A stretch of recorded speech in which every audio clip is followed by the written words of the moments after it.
मातीला विसरू नका आणि मातीलाही विसरू नका असं तुला शिंदेना दिलं. हे बघा, टोमणे मारणं हा केवळ एकमेव काम त्यांच्याकडे उरलेलं आहे. कबड्डी खेळण्याकरता 7 खेळाडू लागतात, तेवढे तरी आपल्या पक्षात उरलेत का, याचं अवलोकन उद्धव ठाकरे यांनी करावं आणि त्यानंतर आम्हाला माती काय असते ते सांगावं. आपण काय माती खाल्लेली आहात खुर्ची करता, काँग्रेसच्या आहारी गेलात, काँग्रेसची लाचारी पत्करलीत. त्यामुळे मातीशी इमान राखणं हे तुम्ही आम्हाला सांगू नका. बाळासाहेबांच्या विचारांशी तुम्ही प्रतारणा केलीत, हिंदुत्व विसरलात, खुर्ची करता. आपण पहिली माती खाल्लीत, या संदर्भात स्वतः अवलोकन करा. सर, आता वाढलेले खासदार एनडीएचेच वाढतील, महाराष्ट्रात भाजपचे खासदार वाढणार नाहीत. कोणत्याही पक्षाच्या खासदारांना महाराष्ट्र भाजपमध्ये एंट्री नाही अशा प्रकारे भाजपच्या नेत्यांनी सांगितलं. नाही तर त्यांनाच विचारा ना, त्यांच्या भाजपच्या नेत्यांनी जी काही प्रतिक्रिया दिली असेल नसेल मला काही माहिती नाही, त्यामुळे त्यांच्याशीच बोललं तर बरं होईल. मराठा बांधवांनी जी काही मागच्या काळामध्ये आंदोलन केले आहेत त्याच्या विरोधात अनेक गुन्हे सध्या दाखल आहेत. ती गुन्हे जे आहेत पद्धतीने सरकारला आश्वासन दिलं होतं असं त्यांचं म्हणणं आहे. त्याबाबत त्यांनी लेखी हे बघा, जे काही आंदोलनं झाली असतील, मनोज जरांगे असतील आणि त्यांच्या इतर सहकाऱ्यांनी, त्यांनी समाजाकरता केलेली आंदोलन आहेत. कायद्याच्या चौकटीत बसून त्यांना जो काही शब्द दिलेला आहे तो सरकार शब्द पूर्ण करेल. सर, बीडमधील एका व्यक्तीने एसआयटीकडे तक्रार केलेली आहे. सुनेत्रा पवारांच्या जीवाला चाकणकरांकडून धोका असल्याची तक्रार देण्यात आली आहे. अनेक तक्रारी खराब संदर्भात देखील असतील. मला या संदर्भात काही कल्पना नाही, मी माहिती घेऊन आपल्याशी बोलूया. सध्या वारकरी संप्रदायासंदर्भात जे वक्तव्य शरद पवारांनी केलेलं आहे त्यावेळी प्रतिगामी लोकांची घुसखोरी झाली आहे. सर्वांचं म्हणणं आहे वारकरी संप्रदायात 60% लोकांच्या मागणीमुळे धर्मादाय शक्तीचा बळ मिळत असल्याचं पवारांनी म्हणलं. स्वतःला पुरोगामी समजून, पुरोगामी विचारांचे समजून हिंदू धर्मातल्या रूढी परंपरा, हिंदू धर्माची तत्व यावर टीका करणं आणि या टीका केल्यामुळे महाराष्ट्रातील जनतेने त्यांना त्यांच्या पक्षाचं स्थान दाखवून दिलेलं आहे. त्यामुळे त्यांच्या संदर्भात मी वक्तव्य करणं उचित नाहीये. महाराष्ट्रातील जनतेने त्यांची अवस्था त्यांच्या पक्षाशी काय केलेली आपण पाहताय.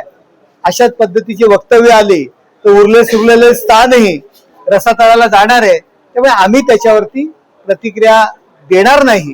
त्यांनी त्यांच्या पक्षातील जे स्वतःला पुरोगामी समजतात आव्हाडांसारखे नेते हिंदू धर्मावरती, रीतिरिवाजांवरती ज्या टीका करतात आणि वेळ प्रसंगी स्वतःवर जेव्हा बिततं तेव्हा त्याच रूढी परंपरेचा अवलंब करतात. प्रथम आपल्या पक्षातील या नेत्यांना त्यांनी समज द्यावी आणि नंतर वारकरी समाजावरती टीका करावी. पाकिस्तानच्या राज्यकर्त्यांकडून मोदींनी शिकलं पाहिजे अशा प्रकारे त्यांनी संजय राऊत यांच्याकडनं दुसरी अपेक्षा काय करणार. मी यापूर्वी सुद्धा म्हटलं होतं की संजय राऊत यांना पाकिस्तानचे प्रवक्ता म्हणून जी काही जागा शिल्लक असेल तर त्यांनी त्या ठिकाणी पाकिस्तानचे प्रवक्ते म्हणून काम करावे. आता त्यांच्या त्या शिवसेनेच संपलेली आहे युबीटी. आता इकडे त्यांचं काम नाही. आदित्य ठाकरे सुद्धा त्यांना डोळ्यावर धरत नाहीयेत. त्यामुळे कदाचित पाकिस्तानचे प्रवक्ते म्हणून त्यांना काम करण्याची संधी मिळेल असं मला वाटतंय.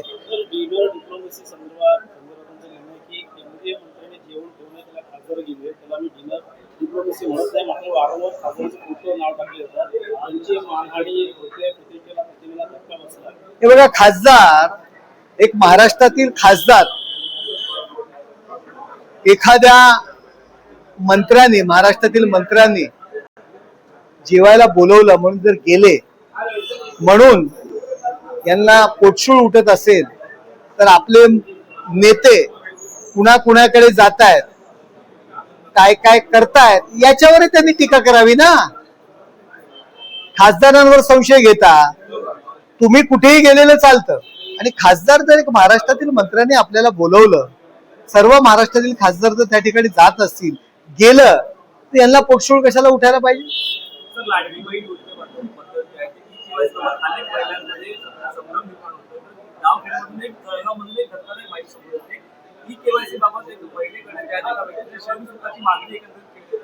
बघा, ज्या काही अशा चुकीच्या गोष्टी आहेत त्यावरती सरकार कार्यवाही करेल.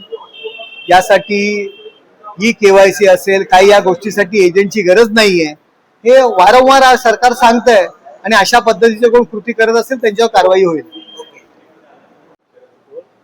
सर, सुनेत्रा पवार यांचा आता प्रचाराला सुरुवात झालेली आहे आणि अजितदादांकडून पाहून मी सुनेत्रा पवारांच्या प्रचाराला जाणार असं रोहित पवार म्हणतात. मला वाटतं येणार काळात आता त्यामध्ये त्या ठिकाणी दोन्ही राष्ट्रवादी सूत्रांकडे माहिती दिली, मात्र आता अशा प्रकारे प्रचाराला जाणं आणि एक प्रकारे तुमचा देखील पाठिंबा आहे.